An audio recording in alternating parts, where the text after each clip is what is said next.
guys, and welcome back to my channel. I'm so glad you decided to join me again or for the first time. If you have been joining me for a little bit, this is about a week in between the last vlog and this one, and it is the week of 4th of July. Today is Thursday, the day before, and we're just gonna hang out this weekend together. I had a concept for a vlog, but I'm not reading quite fast enough to get started on that. We have today off because of the holiday. I swear I normally do work 5 days a week. You've just caught me at some weird times. But today we are actually doing the same thing that we did on our early day off last time, which was we have a photography project that we need to work on. So me and my husband are going to go do that. We're going to be on the east side of Seattle, so Kirkland and Bellevue if you are familiar. Then this evening I'm going to spend some time reading, and I'll talk to you about my current read in a second. Also, might go to the mall, might get some new shoes. I've had a pair of Vejas, I'll insert a picture, and I have had them for like almost 6 years at this point. Like, were worn down to the ground,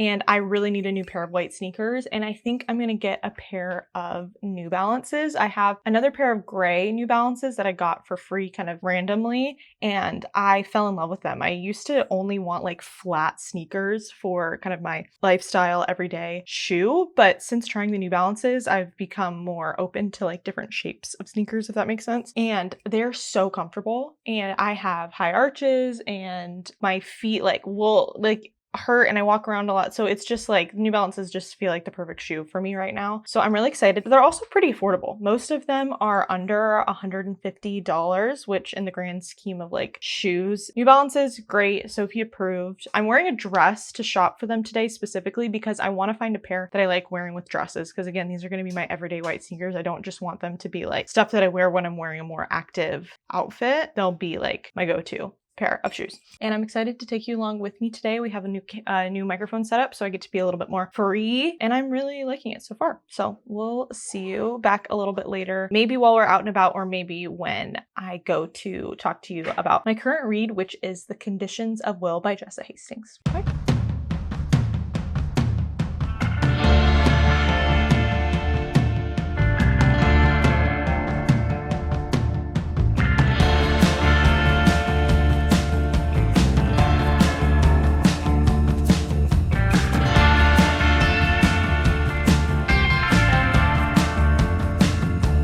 I just read something in this book that is so annoying. It's one of those situations where, like, I get you have to have some level of miscommunication in books to kind of like forward the plot and the story, but someone just lied about something basically, and oh my goodness, I haven't even kept reading the scene. I just read the one line and I was like, oof. I might read another page and it gets resolved exactly how it will, and I'll say that if I do, but yeah, why are we lying like this, guys? All right, it is the next day, and it is the 4th of July. So yesterday, a quick recap. I didn't get a lot of footage yesterday because we were kind of busy, but we did our photo shoot in Kirkland and Bellevue. I did, like I said, go to the mall to try to get new shoes, and that was not successful. I'm looking for New Balances. They had a limited selection. I went to Nordstrom. Didn't have great service there, but at that particular store, it's kind of a given. I looked there. I tried on a pair of New Balances. I tried on the 2002s in like a taupe color, and on the website they looked more cream and neutral, but in person they had this kind of like pinky undertone to it that I liked. Like, I really did like the shoes and I totally would get them, but for the purposes of a new white cream sneaker that goes with everything, it just didn't work for that. So I passed on those. I ended up coming home. I had the evening to myself, so I watched a little bit of YouTube. While I was watching YouTube, I was watching Lindsay Rim. Shout out. I've been watching her for years and I love her fashion and lifestyle content. She had a pair of New Balances on in that video, and I was like, that's it. That's what I want. So I have ordered those for pickup at the downtown Seattle location of Nordstrom. So I'm gonna go get those tomorrow and I will take you along there. But the shoe saga will be resolved in this video, hopefully. But what I did do last night was read a ton because my husband was out with friends, and I finished The Conditions of Will by Jessa Hastings. So that's what I want to talk to you about today before me and my husband go get on with our 4th of July activities. I rated this a 4.25 stars. I went into this thinking that it could be a 5-star read because I do really like Jessa Hastings' writing. If you're unfamiliar, she has written the Magnolia Parks series. That's what she's known for. And that is kind of the best way to describe it, I think, is a Gossip Girl type situation, but not with actual Gossip Girl, just like drama, rich kids, tumultuous love stories set in London and with very lyrical, beautiful writing. She's very descriptive. Some people don't like how descriptive she is, and she's very in the weeds and details and long sentences and stuff. But I really enjoy that about her books. So I went into this hoping it could be a 5-star read. There's several people that I watch, like Rachel Catherine, Destiny, Sarah Crowley. They all really enjoyed this book. So I went into it with high expectations. I did enjoy it. This is about a girl called Georgia who is from this very stereotypical Southern religious family in South Carolina. Yes, South Carolina. They're very rich. This is not a spoiler, her father dies. And so she has been living in London for the past few years. She's kind of separated herself from her family, everyone except for one of her brothers. And this death brings them all back to South Carolina. And there her brother brings his AA sponsor and she meets him. His name is Sam and he's the male main character. Because this is definitely a romance. Again, it's in that Jessa Hastings way that doesn't really feel like a romance, but that's definitely the biggest plot point of this. And so she goes back to South Carolina and just chaos ensues. Her family is crazy toxic dynamics. Again, Jessa Hastings known for those. And it's very like intriguing in the sense that there's a lot going on. There's a lot to keep up with. The family is really interesting. She's really interesting. She has this unique thing where she can read people's faces, and that's a big plot point of this. And so that creates some interesting things. You see the love story in this is really great. I really like the love story in this. I think the love story isn't necessarily where all the negativity is coming from or on all the problems. So you get this really healthy-ish relationship, which is kind of different for a lot of Jessa Hastings and a lot of romance books. They're very good. Sometimes they can be a little toxic, but the relationship itself isn't what's toxic. It's everything around it that's toxic. So there's a couple things that really annoyed me in this book. I'll just say that. And that kept it from being in that 4.5 to 5-star range. The other thing that I do want to say is if you have any connection to the South, I lived in the South for a little bit and I have a lot of Southern family. I would say I know, for not being Southern, I know more than the average not Southern person knows about the South and culture and everything like that. It is a bit on the nose. It feels a little stereotypical. It feels a little too obvious. Some of the and obviously stereotypes are stereotypes for a reason, but I think in this, it just would like bug me as someone who knows and understands it differently. And the same thing with the thing about how they talk about religion in this. I would say, again, it's a little stereotypical. It's a little on the nose. And I would have liked to see more nuance in the portrayal of the South and of the religious aspect of it. That didn't take me out of it necessarily. I would just kind of like roll my eyes at a couple lines. But again, it's not anything that's negative or I would say to stop you from reading the book. If you are very sensitive about the South and religion and specifically Christianity and how it's portrayed, maybe that would turn you off from this book. But if you're not, you still might like this and engage with it. Again, so I would say this is something that I recommend if you know Jessa Hastings' writing and you like it. If you're looking for something that's very dramatic and like, whoa, that's crazy, that's going on, like that type of vibe that you want to read quick. I read this pretty quickly for how long it is. Read trigger warnings because there is a theme in this book that can be very upsetting for some people. So read those before you read this book. Do not get mad at me if you open this book and you didn't read and you don't like something that happens because it's very prominent in this. So that's all I'm going to say about this book. I did start Sunrise on the Reaping. That is my next read. So I'll talk to you about that once I've read a little bit more. I didn't even finish a chapter, but I just got so excited. I had to read a couple pages, but it's the 4th of July. And so if you know, you know. It's a good day for me to start reading the book. We're going to go about the day on our 4th of July plans. We're going to get some bagels. We're going to hit the lake. We will see where the day takes us and we will take you along with us.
All right, it is Sunday afternoon and I'm here to tell you my thoughts so far on Sunrise on the Reaping. So I started this on 4th of July, or maybe I think I read like a chapter the night before the 4th, and then I read it a little bit on the day of the 4th of July while I was at the lake. And then I spent a good amount of time reading yesterday, and that has landed me 50% of the way through. For those of you who don't know, this is the newest installment in the Hunger Games series. It is actually a prequel about Haymitch and his games. He is a previous victor of the Hunger Games that ends up mentoring Katniss and Peeta, who are the protagonists of the original Hunger Games trilogy. This has been received really, really well since it's come out. I've seen a ton of people give this a 5 stars, so this was definitely on my list to pick up when I was looking for a 5-star read. And it's been really good so far. I'm enjoying it. It's very engaging. Again, it's YA, so it's really easy to read, and it's not necessarily, I'm not a big YA person, so it's not typically the writing style that I gravitate towards.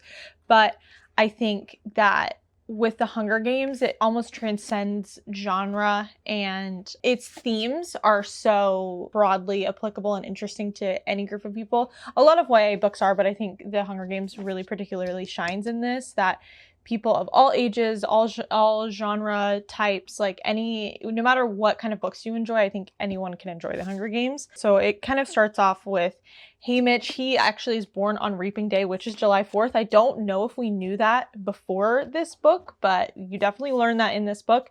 One thing that I do think is hindering my experience maybe is that I did rewatch all the movies before I read this, but I didn't reread the books. I think that you'll probably get the most out of this if you have reread all of the books, just because you're up to date in all of the knowledge, and there's a lot of callbacks in this that are probably going over my head. I don't think I would have gotten to this for a while if I hadn't decided to just not reread the books, because I would have put off rereading a whole series for forever. So I just wanted to get this out of the way and off my TBR and read, so I know what everyone's talking about and can enjoy the hype with everyone else. So like I said, I think you could get the best experience out of reading this if you've reread all the books, but you don't have to. It reintroduces things about the games to you that you may have forgotten or you don't know necessarily. There's a lot of characters in this that are from the other books that you meet later on in the books and everything. So again, if it wasn't Suzanne Collins and this wasn't a Hunger Games book, I would almost feel like it's fan service to call back to this many people, but I trust her, and I know that she's had such a broad vision for these books and these storylines. And she's said this multiple times, and I believe this, that she only writes these when she really feels like she has something to say. So I do think that she is saying something with this book. All the callbacks and all the introductions of characters that might feel a little forced if it was in a different series, they work, I think, in this book. You're following him. He gets reaped on his birthday through a different, I don't want to spoil what it is, but it's different to how every other victor gets reaped, similar to Katniss, how she volunteers out of nowhere. Like, it's kind of in a similar vein in a way. And then it just is following his journey with the tributes and going into the Capitol, where I think I'm at the morning of the game starting. So, we're really just getting into the meat of it. And then this is also a quarter quell. So in the Hunger Games world, the quarter quells are, the name suggests, every quarter. So every 25 years, they do like a different version of the games. They spice them up somehow. So I think for the 25th one, each district chose their tributes, which was, I can't imagine how messed up that was. This one, the 50th, they have twice as many tributes. So instead of one boy and one girl, there's 2 boys and 2 girls, 4 from each district, 48 in total. So you're getting that kind of different flair to the game, so it doesn't feel repetitive. I think she's done a really good job at, I think you see a total in the series so far of 4 different games, and each of them feel distinct and different, and they don't feel repetitive. So I think that that's really exciting, and I think she could even write about another games. Would love to see Phoenix, and it still not feel repetitive or overdone. So yeah, I am enjoying this. The characters are really fun in this, unfortunately, because you get attached to them and a bunch of them are going to die. And I think I'm going to enjoy it. I don't have that 5-star feeling. I think it still could come. There's a lot to go in this book, and I know the end is pretty tough. So books that make me cry tend to be 5 stars. But again, I think that no matter what, I know this is going to have a high rating. Something crazy would have to happen if it dropped down below a 4.25 or 4.5, honestly. So that's where we're at with this. I'm going to go take a nap because I wake up really early on Sundays. And so I reward myself with a little nap when I get home from work. And then I will read at some point, hopefully this evening. If not, just hang out and watch some TV and catch up on maybe a Ryan and Haley video. Who knows? But I'll talk to you later.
To give you my thoughts on Sunrise on the Reaping, which I just finished last night, and close out this video. So I ended up giving this a 4.25. I was going into it with hopes that it could maybe be a 5-star, but it didn't quite reach that. But I still had a great time and I really enjoyed this book. So again, like I said, this is about Haymitch and following his games. And I think the defining feature of this book is really the cast of characters that you meet. I think this is probably the biggest cast of characters in any of the Hunger Games books, naturally because of the amount of tributes in this book is way higher than the normal games. And then you're also seeing some District 12 people who you may or may not have interacted with in the books previous. And there's a lot of Easter eggs in this. So if you're a person that likes to reread, if you want to get the most out of this, I would maybe reread the original trilogy before picking this up. I didn't do that. I don't regret it. I wouldn't call myself like a super fan of the Hunger Games. I was a big fan of it when I was a teenager because I was like right in that dystopian time. It was a great time to be a teenager, but I don't have those same like feelings about it nowadays. So I didn't feel like I needed to reread. I watched all the movies again and that was fun. But yeah, you don't need to have all of that context before going into this, but you might enjoy it a little bit more if you do. I think what kept this from being a 5-star is it's YA. I don't know that at this age and in this point of my life, I will be able to find a YA novel, whether that's YA dystopian, fantasy. That's probably normally the only times I dip into YA. That is going to be a 5-star for me just because it's not, I aged out of it. And the stories just don't hit the same for me. I know a lot of people, they do, and that's really good. Like, there's absolutely nothing wrong with being adult and YA being your primary genre. It's just not mine. And so I think that that's one thing that might hold books like this back from being a 5-star is that there's just a layer of complication and darkness, I guess, for lack of a better term, but just there's a layer that comes with it going from YA to adult that I think I was missing in this. And that's saying a lot because The Hunger Games is probably one of the most, if not the most brutal YA series you could possibly read. I also think that I would have to go back and reread to make sure, but I think I prefer The Ballad of Songbirds and Snakes to this book because the complication, how complicated it was being in Snow's mind, I found that really intriguing. Whereas this it's not as centered in what's going on in his head. And so again, that was just something that I enjoyed in that other book. Not to compare, but that's the whole point of this, is to compare. So yeah, 4.25. Again, if you're a Hunger Games fan, books or movies, read it. If you are a new reader and you want to find a series to start with, The Hunger Games I think is a great series because it'll help you gauge where you're at. Do you like more plot heavy books? Do you like more literary books? Do you like young YA books? Have you never read anything, you just want to try something that's really engaging and you've seen the movies and you liked them? Like, I think The Hunger Games is a great series for that, and this book is no exception. I do recommend it. Again, Hunger Games fans, all those people, I really enjoyed this. A lot of people like really cried to this. I didn't. I think in the Hunger Games, you know that death is coming. So when someone dies, I'm not necessarily like particularly shocked or affected by it, no matter who it is, just because it's a huge part of these books. So I think that's probably why none of the deaths made me cry. But it is a very emotional book, and you feel for Haymitch a lot. And I'm glad that we got a book from his perspective. I think the only other one that I would want is Finnick. I think that his life specifically after the Hunger Games would be very interesting. I don't know. It'd be hard to write, I think, in a YA point of view, but I think if anyone could do it, it would be Suzanne Collins. So those are my thoughts on that. 4.25. I believe the other book that I read in this video, which was The Conditions of Will, I believe I gave this a 4.25 as well. So again, this is what I read this week. I am still on the hunt for a 5-star read. If you have a recommendation for me, leave it down below. I have a couple books that are here with me waiting to be read that I'm again hoping that are going to be a 5-star. So we'll see in the next video, in the next couple videos if they are. But if you have a recommendation for me, something that you really hit you hard and you think I could rate 5 stars. I like literary things. I like beautiful writing. I like tension. I like fantasy. I like all those things I like. So give me a recommendation. And with that, we are ending today's video. We spent 4th of July weekend together, so I'm so excited you got to join me. I also appreciate all of your support on the last few videos. It has meant a lot to me. And so if you want to keep supporting me, the best way to do that is to like and subscribe and share the videos, just so that people that are like you, that like book content and lifestyle content, can see it as well. But I can't wait to see you in the next one. Bye.